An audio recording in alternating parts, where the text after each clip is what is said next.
नमस्कार दर्शक मित्रों, आपनी साथ हूं भगवती विशावड़िया। अब तक बुलेटिन में आपનું हार्दिक स्वागत करूं છું। વિસ્તૃત સમાચારો જોતા પહેલા જોઈએ આજની મુખ્ય હેડલાઇન્સ। અમદાવાદ ખાતેથી પ્રધાનમંત્રીએ રેલવેના 85,000 કરોડના પ્રોજેક્ટ રાષ્ટ્રને સમર્પિત કર્યા। ઉનાળાના આરંભે સૂર્યનારાયણ તપ્યા, રાજકોટ 37 ડિગ્રી સાથે સૌથી ગરમ। પોરબંદરની દરિયાઈ જળસીમામાંથી ઝડપાયો 480 કરોડનું ડ્રગ્સ, 6 પાકિસ્તાનીની ધરપકડ। સમાચારો જોઈએ વિસ્તૃતમાં।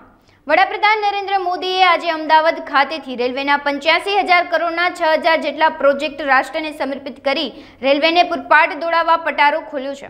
દેશમાં 774 સ્થળોએ આ કાર્યક્રમનું આયોજન કરવામાં આવ્યું હતું। તમામ સ્થળો પર 10,000 ડિજિટલ સ્ક્રીન પર લાઈવ સ્ટ્રીમ પણ કરવામાં આવ્યું હતું। અમદાવાદ એરપોર્ટથી વડાપ્રધાન સીધા સાબરમતી ડી કેબિન ખાતે પહોંચ્યા હતા, જ્યાં વેસ્ટર્ન ડીએફસીના ઓપરેશન કમાન્ડ સેન્ટરનું લોકાર્પણ અને નિરીક્ષણ કર્યું હતું। અહીંથી જ અમદાવાદ મુંબઈ સેન્ટ્રલ સહિત 10 વંદે ભારત ટ્રેનને લીલી ઝંડી પણ આપી હતી। ભૂપેન્દ્રભાઈ પટેલ, મોળુભાઈ બેરા, નરહર યમીન, સીઆર પાટીલ, કિરીટભાઈ સોલંકી, मेयर श्रीमती प्रतिभा जैन जी, भाई कार्तिकेय जी, अन्य सभी महानुभाव, देवी और सज्जनों, पूज्य बापू का ये साबरमती आश्रम हमेशा से ही एक अप्रतिम ऊर्जा का जीवंत केंद्र रहा है। और मैं जैसे हर किसी को जब जब यहां आने का अवसर मिलता है तो बापू की प्रेरणा हम अपने भीतर स्पष्ट रूप से अनुभव कर सकते हैं। सत्य और अहिंसा के आदर्श हो, राष्ट्र आराधना का संकल्प हो, गरीब और वंचित की सेवा में नारायण सेवा देखने का भाव हो, साबरमती आश्रम बापू के इन मूल्यों को आज भी सजीव किए हुए हैं। मेरा सौभाग्य है कि आज मैंने यहां साबरमती आश्रम पुनर्विकास और विस्तार का शिलान्यास किया है। बापू के पहले जो पहला आश्रम था, शुरू में जब आए, वो कोचरब आश्रम, उसका भी विकास किया गया है और मुझे खुशी है कि आज उसका भी लोकार्पण हुआ है। साउथ अफ्रीका से लौटने के बाद गांधी जी ने अपना पहला आश्रम कोचरब आश्रम में ही बनाया था। गांधी जी जहां चरखा चलाए करते थे, कारपेंटरी का काम सीखते थे, 2 साल तक कोचरब आश्रम में रहने के बाद फिर गांधी जी साबरमती आश्रम में शिफ्ट हुए थे।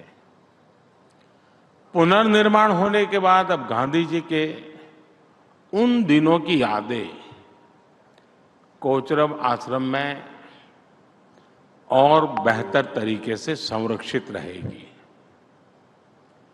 मैं पूज्य बापू के चरणों में नमन करता हूं, उन्हें श्रद्धांजलि देता हूं। मैं सभी देशवासियों को इन महत्वपूर्ण प्रेरक स्थानों के विकास के लिए भी बहुत बहुत बधाई देता हूं। साथियों, आज 12 मार्च वो ऐतिहासिक तारीख भी है। आज के ही दिन बापू ने स्वतंत्रता आंदोलन की उस धारा को बदला और दांडी यात्रा स्वतंत्रता के आंदोलन के इतिहास में स्वर्णिम अक्षरों में अंकित हो गई। आजाद भारत में भी ये तारीख ऐसे ही ऐतिहासिक अवसर की नए युग के सूत्रपात करने वाली गवाह बन चुकी है।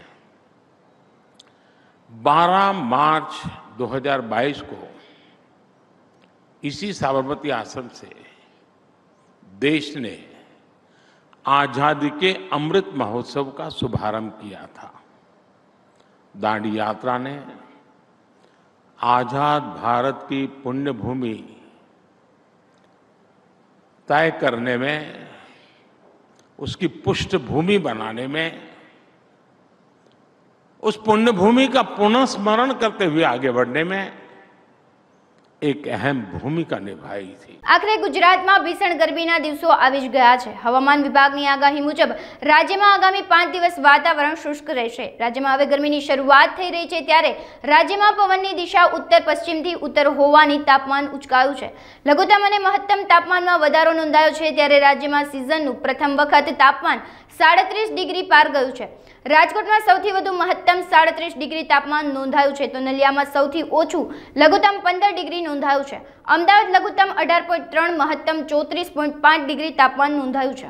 રાજ્યમાં અવારનવાર નશાકારક પદાર્થ ઝડપાતા હોય છે ત્યારે ફરી એકવાર પોરબંદરથી 350 કિલોમીટર દૂર જળસીમામાંથી કરોડોનું ડ્રગ્સ ઝડપાયું છે।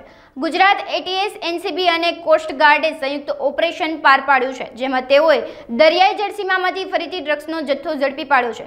દરિયાઈ જળસીમામાંથી 70 થી 80 પેકેટ ડ્રગ્સ પકડી પાડ્યું છે। બોટમાંથી 6 પાકિસ્તાનીઓની ધરપકડ પણ કરવામાં આવી છે। આ ડ્રગ્સની અંદાજિત કિંમત 480 કરોડ જેટલી હોવાનું સામે આવ્યું છે। જો કે આ અગાઉ પણ આ જ પ્રકારે ડ્રગ્સ ઝડપી પાડવામાં આવ્યું હતું જેનું ઇન્ટરનેશનલ કનેક્શન પણ નીકળ્યું હતું। મહાનગરપાલિકાની હદમાં છેલ્લા 2 દિવસથી આવાસ કૌભાંડનો મુદ્દો ગુંજી રહ્યો છે ત્યારે આવાસ કૌભાંડના આક્ષેપ મામલે મહાનગરપાલિકા દ્વારા તપાસ કમિટીની રચના કરી દેવામાં આવી છે તો બીજી તરફ શહેર ભાજપ પ્રમુખ દ્વારા કોર્પોરેટર દેવબેન જાદવ અને તેમના પતિ સામે કડક કાર્યવાહી પણ કરવામાં આવી છે જેમાં કોર્પોરેટર દેવબેન જાદવ પાસેથી ચેરમેન પદ ભાજપ દ્વારા લઈ લેવામાં આવ્યું છે તેમજ જો કોર્પોરેટર પર ભ્રષ્ટાચાર સાબિત થશે તો તેઓની સામે કડક કાર્યવાહી ભાજપ પક્ષ દ્વારા કરવામાં આવશે। રાજકોટ મહાનગરપાલિકાના મ્યુનિસિપલ કમિશનર દ્વારા અલ્પનાબેન મિત્રાના નેજા હેઠળ એક કમિટીનું ગઠન થયું હતું। એ કમિટીનો રિપોર્ટ આજરોજ અમારી પાસે આવ્યો છે।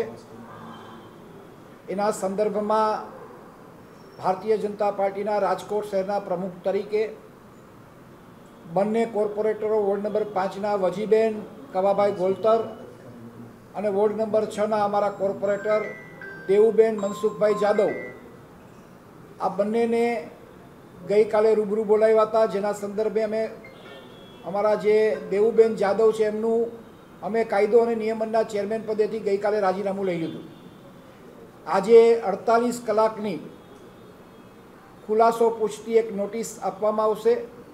એમણે પોતાનો કાંઈક ખુલાસો રજૂ કરવો હોય તો એ 48 કલાકમાં પાર્ટીના અધ્યક્ષ તરીકે અમારી પાસે મૂકશે। ત્યારબાદ પાર્ટીના અમારા મોવડી મંડળ સમક્ષ આ કેસ મૂકીશ। એમના માર્ગદર્શન નીચે આગળની જે કાંઈ કાર્યવાહી કરવાની થશે એ પ્રમાણેની કાર્યવાહી કરવાના છે। કોંગ્રેસનું કામ વિરોધ કરવાનું છે, એમની રજૂઆત આપે સાંભળી, અમે પણ સાંભળી। કાયદો કાયદાનું કામ કરશે, પાર્ટી પાર્ટીનું કામ કરશે। આગળની વ્યવસ્થા અમારા પાર્ટીના મોવડી મંડળના માર્ગદર્શન નીચે મુજબ જે કાંઈ આદેશ મળશે એ પ્રમાણેની કાર્યવાહી આગળ કરશે। એ અત્યારે કેવું વહેલું છે, તપાસ રિપોર્ટમાં જે કાંઈ તથ્યતા છે અત્યારે જાહેર નહીં કરું, પણ એટલું છે કે જે કાંઈ હશે એ પારદર્શક હશે એનું ખાતરી આપે। એવું અત્યારે સ્પષ્ટ નહીં કહી શકું, પણ એમને ખુલાસો અમારી એક ફરજ છે કે અમારે એમને પણ સાંભળવા જોઈએ। એમને સાંભળ્યા પછી હું મોવડી મંડળ સમક્ષ એ રિપોર્ટ રજૂ કરીશ અને રિપોર્ટના આધારે જે અમને સૂચના આપવામાં આવશે એ મુજબની કાર્યવાહી કરીશ। રાજકોટ મહાનગરપાલિકા દ્વારા ટેક્સ બ્રાન્ચના નામે છેતરપિંડી થઈ રહી છે જેને લઈ મ્યુનિસિપલ કમિશનર આનંદ પટેલની નાગરિકોને અપીલ છે કે વેરા વસૂલાત શાખાની કચેરી જઈ રૂબરૂ ટેક્સ ભરવો જોઈએ તેમજ રૂબરૂ અથવા ડિજિટલ મારફતે ટેક્સ ચૂકવવો જોઈએ। મનપાના ટેક્સ બ્રાન્ચના નામે છેતરપિંડી મામલે મ્યુનિસિપલ કમિશનરે નિવેદન જાહેર કર્યું છે। ટેક્સ વિભાગ સિવાય કોઈ વ્યક્તિ સાથે રોકડ વ્યવહાર કરવો નહીં તેમજ વેરા વસૂલાત શાખાની કચેરી કે ઓફિસ ખાતે જઈને જ રૂબરૂ પૈસા આપવા જોઈએ। ખાસ એ મુદ્દો આપના માધ્યમથી હું જણાવવા માંગુ છું નાગરિકોને પણ ટેક્સની ચોક્કસપણે ઝુંબેશ ચાલી રહી છે, પરંતુ જે મહાનગરપાલિકાના અધિકૃત અધિકારી કર્મચારી હોય છે એ લોકો મારફતે આ કામગીરી થતી હોય છે। અને મેં વાત કરી એમ જ્યારે ફિલ્ડમાં આપણે કોઈ પણ આપણા અધિકારી કર્મચારી જતા હોય છે ત્યારે ક્યારે પણ એ રોકડમાં ટેક્સની વસૂલાતનો પ્રશ્ન ઉપસ્થિત થતો નથી. જે રોકડમાં ટેક્સની વસૂલાત ટેક્સ પે કરવાનું થતું હોય છે એ જે આપણા ટેક્સ કલેક્શન સેન્ટર છે એની જે વ્યવસ્થાઓ છે ત્યાં જે કરવાનું થાય છે. એટલે આવી રીતના જે પણ કોઈ સ્થાનિક લેવલે આપને કદાચ એવી માંગણી કરતું હોય તો ચોક્કસપણે એ નજીકના બોર્ડ ઓફિસમાં એ ધ્યાન ઉપર મૂકવાનું રહે છે. અને મેં વાત કરી એમ જે સ્થાનિક લેવલે જે સીલિંગ વગેરેની કાર્યવાહીને બધું આપણે કરતા હોઈએ છીએ એ દરમિયાન ચોક્કસપણે આપણો આગ્રહ ડિજિટલ મોડથી ચેક વગેરેના મોડથી જ આપણો રહેતો હોય છે. એટલે એ રોકડનો આગ્રહ ક્યારે પણ નથી રહેતો હોતો. રોકડમાં જે પણ જમા કરવાનું થતું હોય છે આપણું જે ટેક્સ કલેક્શન સેન્ટર છે એ ટેક્સ કલેક્શન સેન્ટર ઉપર જ કરવાનું થતું હોય છે. આ પ્રકારનો કંઈ પણ મુદ્દો કોઈ પણ નાગરિકના ધ્યાન ઉપર પણ આવે, કંઈ શંકાસ્પદ જેવું પણ લાગતું હોય તો એ તાત્કાલિક અસરથી કોર્પોરેશનના લાગતા વળગતા જવાબદાર અધિકારી કર્મચારીના ધ્યાન ઉપર મૂકે. આ પર્ટિક્યુલર કિસ્સો પણ ધ્યાન ઉપર ચોક્કસપણે આવેલો છે. એ બાબતે પણ ટેક્સ બ્રાન્ચના અધિકારીઓને સ્પષ્ટ સૂચના ત્યારે જ આપવામાં આવેલી છે કે એની ચકાસણી કરી લેવામાં આવે, જે તે વ્યક્તિ સાથે સંકલન કરવામાં આવે અને જે વ્યક્તિની સાથે ફ્રોડ થયું છે એ વ્યક્તિ દ્વારા પણ એમાં પોલીસ ફરિયાદ દાખલ કરવામાં આવે અને અમારા તરફથી પણ એમાં કાર્યવાહી સુનિશ્ચિત કરવામાં આવે એ પ્રકારેની સૂચનાઓ આપવામાં આવેલ છે. પણ પુનઃ આપના માધ્યમથી એ હું વિનંતી કરું છું કે જ્યારે આવી રીતની સીલિંગની વગેરેની કાર્યવાહી આપણે લોકલ લેવલે કરીએ છીએ ત્યારે ડિજિટલ પેમેન્ટ અથવા તો ચેક વગેરે જેવી જે સિસ્ટમ છે એ સિસ્ટમના માધ્યમથી જ પેમેન્ટ થતું હોય છે. રોકડનું જે પેમેન્ટ વગેરે છે એ આપણે ટેક્સ કલેક્શન સેન્ટર ઉપર જ કરવાનું રહે છે. એ તમામ નાગરિકો એમાં ધ્યાન ઉપર. લોકસભાની ચૂંટણી સમયે જ રાજકોટ મહાનગરપાલિકાના 2 મહિલા કોર્પોરેટના પતિદેવો દ્વારા ગરીબોને આપવાના 20 આવાસો બારોબાર પોતાના નામે પડાવી લેવાનું કૌભાંડ સામે આવ્યું છે. મહિલા કોર્પોરેટરો તથા તેમના પતિઓ દ્વારા થયેલી ગોલમાલ મામલે શહેર ભાજપ પ્રમુખે એક મહિલા કોર્પોરેટરની ચેરમેન પદેથી હકાલપટ્ટી કરી છે. જ્યારે બંને મહિલા કોર્પોરેટરને ભાજપ તેમજ સરકારના કાર્યક્રમોથી દૂર રહેવા તથા જાહેરમાં ના દેખાવાની તાકીદ કરી છે. રાજકોટ મ્યુનિસિપલ કોર્પોરેશનમાં ભાજપના કોર્પોરેટ પતિઓ દ્વારા કરાયેલ કથિત આવાસ કૌભાંડમાં પોલીસ ફરિયાદ નોંધવા તથા કોંગ્રેસે વિજિલન્સ તપાસની માંગ કરી છે. આ મામલે આજે રાજકોટ મ્યુનિસિપલ કમિશનરને કોંગ્રેસ નેતાઓએ આવેદન પાઠવ્યું હતું. આ બાબતે એક તપાસ કમિટી બનાવવામાં આવેલી છે અને કમિટીના મારફતેથી જે તપાસની કામગીરી છે તાત્કાલિક શરૂ પણ કરી દેવામાં આવેલી છે. એટલે જે ડોક્યુમેન્ટ છે ડોક્યુમેન્ટનું રીવેરિફિકેશન થાય. રીવેરિફિકેશનની સાથે સાથે જે પોલિસીની ગાઈડલાઈન પ્રમાણે પણ સ્થળ સ્થિતિ પ્રમાણે પણ એનું વેરિફિકેશન થાય અને સાથે સાથે અન્ય માધ્યમો જેવા કે ટેક્સ માટેની આપણી પાસેની વિગતો અવેલેબલ હોય અને એ ઉપરાંત પણ આપણને અલગ અલગ માધ્યમો તરફથી જે ડિટેલ વગેરે મળી હોય એનું એકચ્યુઅલમાં સ્થળ લેવલે ગ્રાઉન્ડ લેવલે એનું રીવેરિફિકેશન થાય, ચેકિંગ થાય. એ કાર્યવાહી ઓલરેડી પૂર્ણ કરી દેવામાં આવેલી છે. ખૂબ જ ટૂંક જ સમયમાં એ રિપોર્ટ આપણને સબમિટ થાય અને એ રિપોર્ટના આધારે જે પણ એમાં કાયદાકીય પગલાઓ લેવાના થતા હોય એ તમામ પગલાઓ સુનિશ્ચિત કરવામાં આવશે. મેં વાત કરી એમ જે પણ એમાં કાયદાકીય રીતે જે પણ ઉચિત પગલાઓ લેવાના થશે એ તમામ પગલાઓ એમાં સુનિશ્ચિત કરવામાં આવશે. તપાસ ઓલમોસ્ટ પૂર્ણ કરી દેવામાં આવેલી છે અને મેં વાત કરી એમ ખૂબ ટૂંક સમયમાં એનો અહેવાલ મેળવી અને અહેવાલના આધારેની કાર્યવાહી પણ ખૂબ જ ટૂંક સમયમાં પૂર્ણ કરી દેવામાં આવશે. ચોક્કસ અલગ અલગ આવાસ યોજનાઓમાં સતત વેરિફિકેશન કરવામાં આવતું હોય છે અને એ વેરિફિકેશન દરમિયાન પણ નાના મોટા કિસ્સાઓ જ્યારે પણ ધ્યાન ઉપર આવતા હોય છે એ કિસ્સાઓ દરમિયાન પણ આપણે સીલિંગ વગેરેની પણ કાર્યવાહી કરતા હોય છે. રીવેરિફિકેશનની કાર્યવાહી પણ આપણે કરતા હોઈએ છીએ.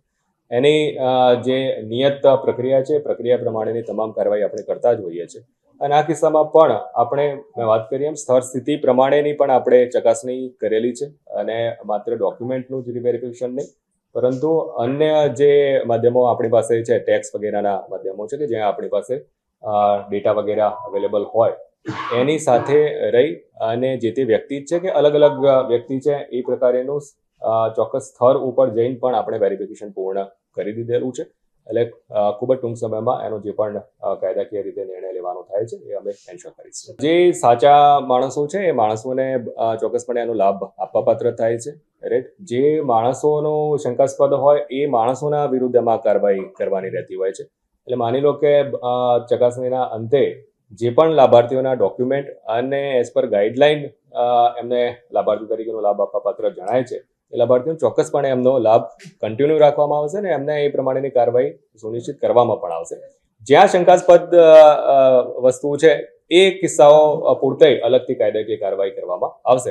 એટલે સાચો જે લાભાર્થી છે સાચા લાભાર્થી એમાં કંઈ ચિંતા કરવાનું રહેતું નથી એનું જે એલોટમેન્ટની બધી પ્રક્રિયાઓ છે એ પ્રક્રિયાઓ આગળ ઉપર આપણે ચાલુ રાખીશું. મેં જે વાત કરી એમાં જે જેનું જે ઇન્વોલ્વમેન્ટ જણાતું હશે એ જ પ્રકારે જે કાર્યવાહી કરવાની થતી હશે એ તમામ કાર્યવાહી સુનિશ્ચિત કરવામાં આવશે. જે રીતે છેલ્લા 4 દિવસથી ચાલી રહ્યું હતું, પછી ઓચિંતાનું તપાસ સમિતિ રચાઈ ગઈ અને એ તપાસ સમિતિ કેવી તપાસ સમિતિ જેને કહેવાય કે બિલાડીને તમે એમ કહો કે દૂધનું તું રક્ષણ કર, એ રીતે જે શંકાના દાયરામાં જે અધિકારીઓ છે અને જે ટેકનિકલ સ્ટાફના વડા છે એ પોતે એના તપાસના સમિતિના ચેરમેન બને અને એ મુખ્ય વડા તરીકે એ તપાસની અંદર આગળ વધે.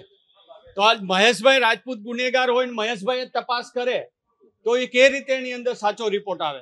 એટલે પહેલી વાત તો અમારી એ છે કે આ તપાસ સમિતિ જે રચવામાં આવી છે એ માત્ર ને માત્ર બચાવવા માટેની પદાધિકારીઓને બચાવવા માટેની સમિતિ છે. એટલે એમાં અલ્પાબેન મિત્રાને એને તાત્કાલિક એમાંથી દૂર કરવા પડે. અને બીજી વાત કે આ તપાસ શા માટે કોર્પોરેશન કરે, આ તપાસ પોલીસ વડાએ કરવી જોઈએ. અને અમે આજે લેખિતમાં કીધું છે કે સ્ટેટ વિજિલન્સ જે છે, જે નિલીપ રોય છે નોન કરેક્ટ અધિકારી, એ આમાં તપાસ કરે તો અધિકારી અને પદ અધિકારીઓ જે આમાં ગુનેગારો છે એ બહાર નીકળે. બાકી કોર્પોરેશન એની તપાસ કરે અને કોર્પોરેશન એના અધિકારીઓને પકડી લે એવું તો અત્યાર સુધી કોર્પોરેશનમાં એક પણ બનાવ બન્યો નથી. માત્ર વિજિલન્સ તપાસો હોય. આ વખતે તો વિજિલન્સના બદલે બીજી તપાસ કે જે અંદર હોય સંડોવાયેલા હોય એ જ લોકો તપાસ કરે એ રીતનું છે. એટલે એ અમારી પહેલી માંગણી છે કે તપાસ સમિતિ કેન્સલ કરવામાં આવે. બીજી કે ગઈકાલે ભાજપના પ્રમુખશ્રી એવી જાહેરાત કરી કે કોર્પોરેટરનું ચેરમેન પદ જે હતું એ અમે લઈ લીધું છે. અભણ માણસ કાયદાના ચેરમેન બને એ આ કોર્પોરેશનમાં બને કે જેને કાયદાની ભાન ન પડતી હોય, એ કાયદાના ખાતાકીય અને એના ચેરમેન હોય અને એને દૂર કરી દીધા. ભાઈ એનું રાજીનામું કોર્પોરેશનના કમિશનરશ્રી પાસે જવું જોઈએ, કમિશનર પાસે ઇન્વર્ટ કરાવવું પડે કે હું મારા આ પદ ઉપરથી ચેરમેનના પદ ઉપરથી રાજીનામું દઉં છું. ભાજપના પ્રમુખના પદેથી અહીંયા રાજીનામા કોઈ દી ન ચાલે. એટલે એ તાત્કાલિક એને જો ભાજપને સાચી વાત અને સાચો એને ન્યાય અપાવવો હોય લોકોને તો એનું રાજીનામું અહીંયા ઇન્વર્ટ કરાવી અને એને મંજૂર કરાવવું જોઈએ. માત્ર રાજીનામું દઈ અને લોકોને ભરમાવાની જે વાત છે ભાજપની એ ન ચાલે. આની અંદર પોલીસ ફરિયાદ થઈ શકે અને કાયદામાં જોગવાઈઓ છે એ મુજબ તાત્કાલિક એના કોર્પોરેટર પદેથી રાજીનામું આપી દે એવો આદેશ કરે તો ભાજપનો લોકોને ન્યાય આપ્યો એવું થઈ શકે. બહુ સ્પષ્ટ જોગવાઈ છે કે કોર્પોરેશનમાં કોર્પોરેટર પદે તમે ચૂંટાયા પછી જ્યારે તમે શપથ લઈ લ્યો અને જનરલ બોર્ડમાં બેસવાનું ચાલુ થાય ત્યાંથી કોર્પોરેશનની કોઈ પણ યોજનાનો કે કોઈ પણ કોન્ટ્રાક્ટની અંદર તમે કે તમારા પરિવાર એનો લાભ ન લઈ શકે અને લે તો એની સામે ગુનાહિત પ્રવૃત્તિનો ગુનો પણ દાખલ થાય. અને બીપીએમ્સમાં જોગવાઈ છે કોર્પોરેશન એક્ટની અંદર, જેને હવે આપણે ગુજરાત એક્ટ કહીએ કોર્પોરેશનનો, એમાં સ્પષ્ટ જોગવાઈ છે કે એને ડિસ્કોલિફાઈડ કરવાના રહી એના પદ ઉપર. સૌરાષ્ટ્ર યુનિવર્સિટીના આંકડાશાસ્ત્ર ભવનના ઓડિટોરિયમમાં સૌરાષ્ટ્ર યુનિવર્સિટીના કુલપતિ ડોક્ટર નીલાંબરી દવેના અધ્યક્ષસ્થાને રાષ્ટ્રીય નિર્માણના પ્રેરણારૂપ ડોક્ટર બાબા સાહેબ આંબેડકર રાષ્ટ્રીય સંગોષ્ઠી યોજાઈ હતી, જેમાં બીજરૂપ વક્તવ્ય પ્રોફેસર નાથાલાલ ગોહિલ ઉપરાંત અન્ય 4 વક્તાઓએ વિવિધ સત્રોમાં વ્યાખ્યાન આપ્યું હતું. બહોળી સંખ્યામાં શોધ છાત્રો, વિદ્યાર્થીઓ અને વિદ્વાનો ઉપસ્થિત રહ્યા હતા. રાષ્ટ્રીય સંગોષ્ઠીની સાથોસાથ ડોક્ટર આંબેડકર ચેર સેન્ટર દ્વારા પ્રથમ ભીમરત્ન એવોર્ડ 2023-24નો પદ્મશ્રી હેમંતભાઈ ચૌહાણને અર્પણ કરવામાં આવ્યો હતો. આંબેડકર ચેર સૌરાષ્ટ્ર યુનિવર્સિટીના ઉપક્રમે આજે ભીમરત્ન એવોર્ડ આપવાનું નક્કી કરાયેલ હતું અને તે નિમિત્તે આપણે હેમંતભાઈ ચૌહાણ જે પ્રખ્યાત ભજનીક તથા ગાયક કલાકાર છે એમને સન્માનિત કર્યા છે. એમણે આપણો એવોર્ડ સ્વીકારીને યુનિવર્સિટીનું પણ માન વધાર્યું છે. ડૉક્ટર આંબેડકર સાહેબ એવી વિરલ વિભૂતિ અને પ્રતિભા હતી જેને સૌરાષ્ટ્ર યુનિવર્સિટી આંબેડકર ચેર દ્વારા પુનઃ સજીવન થતું એક રૂપ જોવા મળ્યું છે. અને ત્યારે આજે હવે ખ્યાલ આવે છે સમાજને કે આ માત્ર ભારતીય રત્ન તરીકે જ નહીં પણ વિશ્વ રત્ન તરીકે આજે એમની આભા પથરાઈ રહી છે.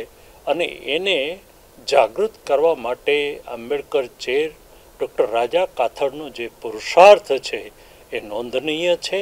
અને આ આખી નારી જાગૃતિથી માંડીને શિક્ષણવિદ તરીકેનું જે કાર્ય થઈ રહ્યું છે એમાં આંબેડકર સાહેબને પુનઃ મહેકતા કરવા માટે જય ભીમનો નારો યાદ કરું છું. મારું નામ અંજુબેન વિષ્ણુભાઈ ચૌધરી છે.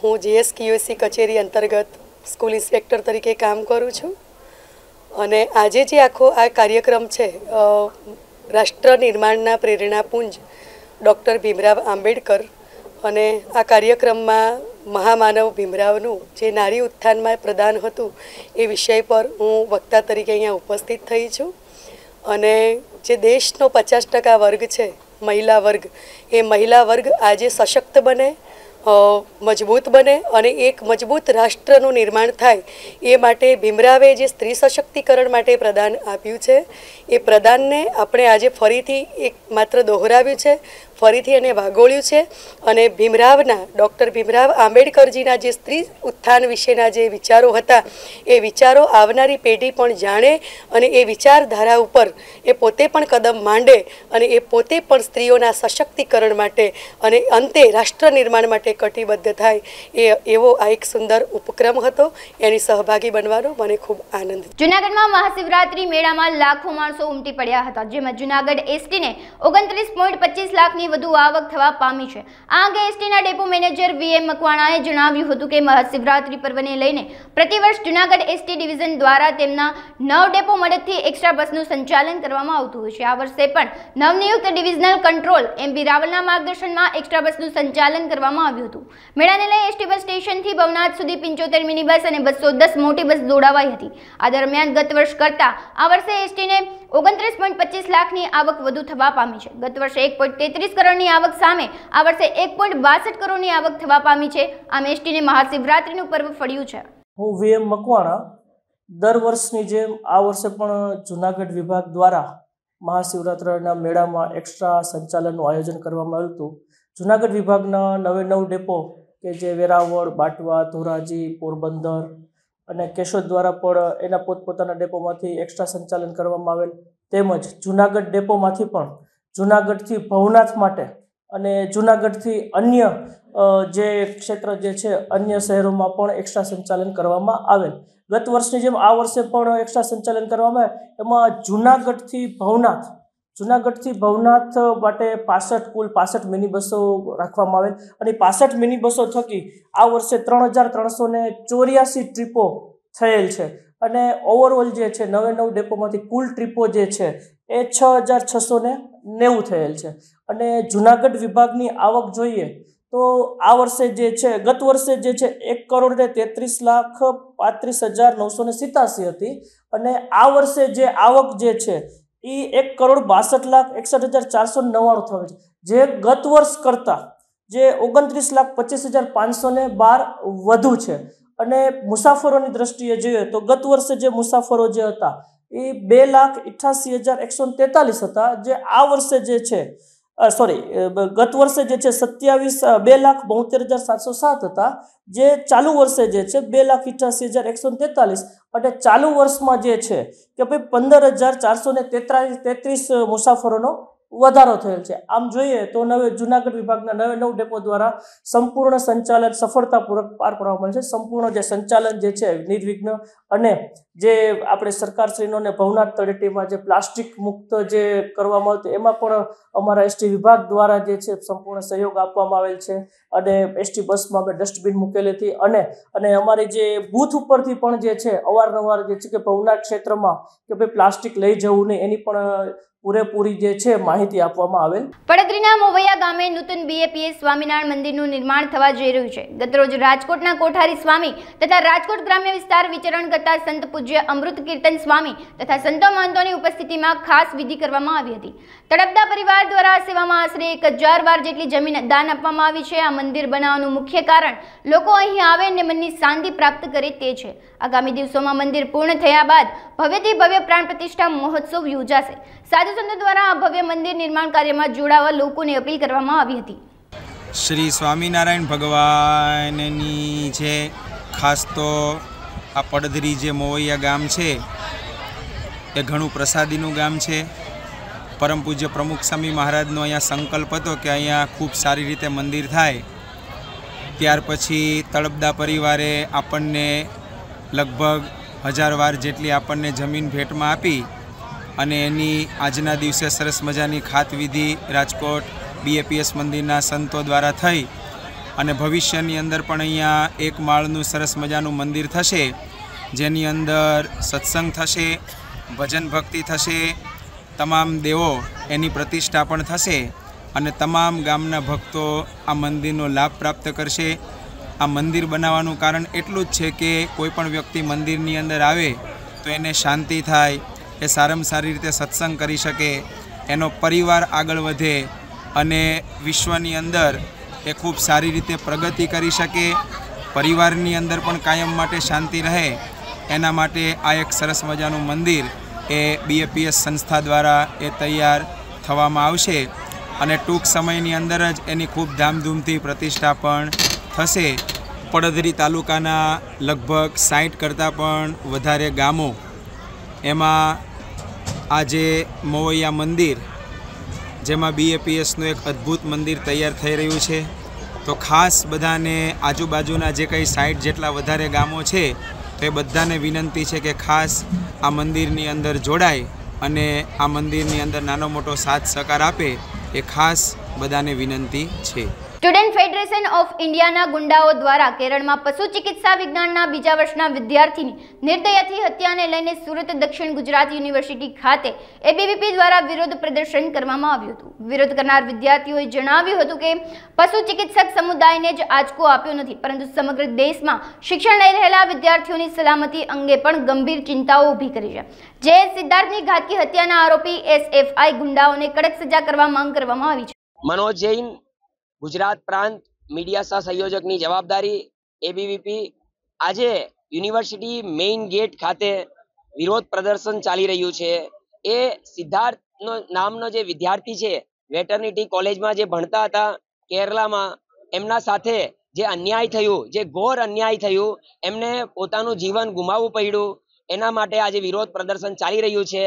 અને એ પણ કોના દ્વારા? તો SFI ના જે ગુંડા તત્વો છે જે કેરળમાં રહે છે અને કેરળ સરકાર એ લોકોને બધું પૂરું પાડે છે, તો એ લોકોના વિરુદ્ધ આજે અમે વિરોધ પ્રદર્શન કરી રહ્યા છે.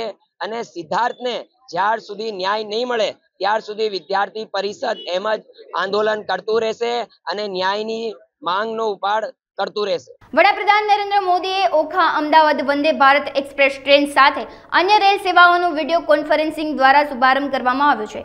દ્વારકાથી વંદે ભારત ટ્રેનને સંસદ પૂનમબેન માડમે લીલી ઝંડી આપી હતી. ઓખા સ્ટેશન પણ અગ્રણીઓ દ્વારા આ ટ્રેનને આવકારવામાં આવી હતી અને પાયલોટનું શુભેચ્છા સાથે સન્માન કરવામાં આવ્યું હતું. આ છે મોદીની ગેરંટી અને વંદે માતરમના નારા સાથે ટ્રેનને વધાવી હતી. હવેથી ઓખા મંડળના લોકો લક્ઝરી ટ્રેનની મુસાફરી માણી શકશે અને વેપારીઓને સમયનો મોટો ફાયદો થશે. પાટણ જિલ્લાના સરસ્વતી તાલુકાના ઉંદરા ગામે સામાજિક સમરસતાનું ઉત્તમ ઉદાહરણ જોવા મળ્યું છે.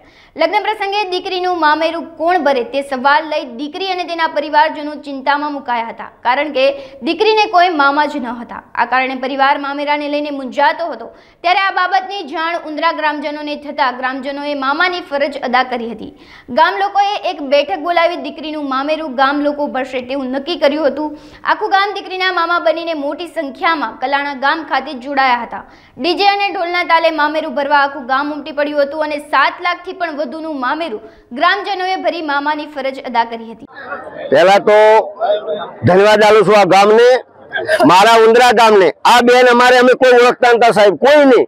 અહીંથી ખાલી આ ભાઈ પહેલાવી ખબર નથી કલાણામાં છે. આ ભાઈ તેને ખબર પડી કે મારે ઉંદરા પત્રિકા આપવા જવું છે, એને કોઈક દેખાણી છે, એને કીધું તારે કોણ ઉંદરા છે જવું છે, તને એ શું કોણ મમેરું લઈને આવવાનું તારું? ભાઈને ખોટું લાગ્યું. ભાઈ ઉંદરા આવી દાદાના મંદિરે જી અને 2-3 ભાઈઓને ભેગી થઈ મારે આવું છું આવી વાત છે. પહેલા કાંઈ ના મળે તો 25 રૂપિયા કે કાંઈ ના મળે કાંઈ નહીં મળે, ખાલી હાથે લીલું શ્રીફળ લઈને આવજો બરોબર, પણ મારા વગડે પધારજો. આ ભાઈઓએ મીડિયામાં દ્વારા ફેલાવી વાત એટલે ગામમાં અમે ભેગા થયા, મંદિરે દાદાને રાવણું કર્યું વાત કરી કે ભાઈ આપણે અચ્છા શક્તિ ફાળો કરો. પણ આજ મેળું આવ્યું ભાગવું છે. આજથી આશરે 100 વર્ષ પહેલા નાયતામાં મેળું ભાગ્યું હતું અમારા ડોહે, આવું મેળું બોલ્યું હતું અને આખું ગામ જીતું આવી રીતે તેમ આજે આખું ગામ છે, કોઈ બેન બાકી નથી કે ઉંદરમથી આવેલી નથી આવી, બરોબર। અને હરેકે યથાશક્તિ મને ફાળો આવ્યો છે। અમારા વાલ્મીકીએ ફાળાની મેં ના પાડી તો કે મારે ઢોલ લઈને આવવું છે ફ્રીમાં, બરોબર। એટલે આજે બહુ ઉત્સાહથી બધા લોકો આવ્યા છે અને અમને અત્યારે ગદગદ થાય છે કે આવી દીકરી આવું મેળો મારાથી ના સહન થયું, તારા મારા આખું ગામ આવી જુઓ, આ હાલ કોઈની ભૂખ પણ નહીં લાગી સાહેબ આ ગામમાં। ઉંદરા ગામ મારો ઠાકોર સમાજ, મારી ઉંદરા ગામની 18 આલમ મારી દીકરીનું જે મોમેરું ભરવા આવી છે। જેમ ચંદનજી ભાઈએ થોડી વાર પહેલા વાત કરી કે દીકરી નિરાધાર છે, આગળ પાછળ કોઈ છે નહીં, એના પરિવારમાં કોઈ છે નહીં, એ દીકરીનું કોઈ નથી, એનો ઉંદરા ગામ ને ઉંદરા સમાજ છે, ઠાકોર સમાજ છે। ઠાકોર સમાજે આજે કલાણા ગામે વાગતે ગાગતે બેન્ટ વાજા સાથે આખું ગામ સમગ્ર એક થઈ અને જે 7 લાખથી પણ વધારે આ દીકરીનું મોમેરું ભર્યું છે, એમાં 18 આલમે પૈસા આપ્યા છે। અમારું ઉંદરા ગામ ખેતરપાલ દાદાનો પણ ઇતિહાસ છે। ખેતરપાલ દાદાએ દીકરીને હંમેશા વારે ચડેલા છે, એવા પરિવારમાંથી આ દીકરીને આખું ગામ મોમેરું ભર્યું છે। આખા ગામને ધન્યવાદ આપું છું। આજુબાજુના ઠાકોરો જે જોડાયા, 18 આલમ જોડાણી, એમને પણ ખૂબ ખૂબ ધન્યવાદ આપું છું। દીકરીને પણ આશીર્વાદ આપું છું, હે ખેતરપાલ દાદા, તમે આ દીકરીને જેમ વારે ચડ્યા એમ હજારો દીકરીઓ જે છે એમને પણ વારે ચડજો। સદારામ બાપાને પ્રાર્થના કરું, ક્યાંક તમારી મેં પુનઈ કે પેટીમાં કંઈક કર્યું હોય તો આ મારી જે સમાજની દીકરીઓ છે, સમાજની દીકરીઓની રક્ષા કરજો અને હવને વારે ચડજો, એવો પ્રભુ જોડે પ્રાર્થના કરું છું। સાહસિકોની કલા કૌશલ્ય બિરદાવવા માટે 43મી મહાજન સ્મારક સમુદ્ર હોડી સ્પર્ધા 2024નું આયોજન ઓખા મુકામે દામજી જેટી ખાતે કરવામાં આવ્યું હતું, જેમાં 36 વાળી હોડી સાથે 108 સાહસવીરોને ભાગ લીધો હતો। આ 40 કિલોમીટરનું અંતર પ્રથમ નંબરે 3 કલાક 3 મિનિટ, બીજા નંબરે 3 કલાક 7 મિનિટ અને ત્રીજા નંબરે 3 કલાક 8 મિનિટમાં પૂરી કરી હતી। પ્રથમ વિજેતા સાહસિકને હોડીનું સ્મૃતિ ચિહ્ન અર્પણ કરતા એસપી નિતેશ પાંડાએ દરેકને રોકડ પુરસ્કાર સાથે પ્રમાણપત્રો આપી સન્માનિત કર્યા હતા। આ સ્પર્ધાને સફળ બનાવવા ઓખા સાગર ખેડૂ એસોસિએશન યુવાનોએ ખૂબ સારી જહેમત ઉઠાવી હતી। નમસ્કાર, આજ રોજ ઓખા સમુદ્ર મહાજન હોડી સ્પર્ધા 43મી હોડી સ્પર્ધા અહીંયા દામજી જેટી ખાતે ઉજવવામાં આવી હતી, જેમાં જિલ્લા યુવા વિકાસ અધિકારી Hathaliya sir, DYSP sir, Vinod sir Chaudhary, આ બધા મહાનુભાવો ઉપસ્થિત રહ્યા હતા। 36 જેટલા યુવા સાહસિકોએ આ કાર્યક્રમમાં હોડી સ્પર્ધામાં ભાગ લીધો હતો અને શઢવાળી હોડીની 40થી 50 માઇલ દૂરની સફર ખેડી હતી, જેમાં પ્રથમ, દ્વિતીય, તૃતીય અને ચતુર્થ નંબર આવેલ હતા। એમને એસપી સાહેબના શુભ હસ્તે ઇનામ આપી અને પ્રોત્સાહિત કરવામાં આવી। હાલ સમાચારોમાં બસ આટલું જ। વધુ સમાચારો જોવા માટે તમે જોતા રહો અબ તક। નમસ્કાર।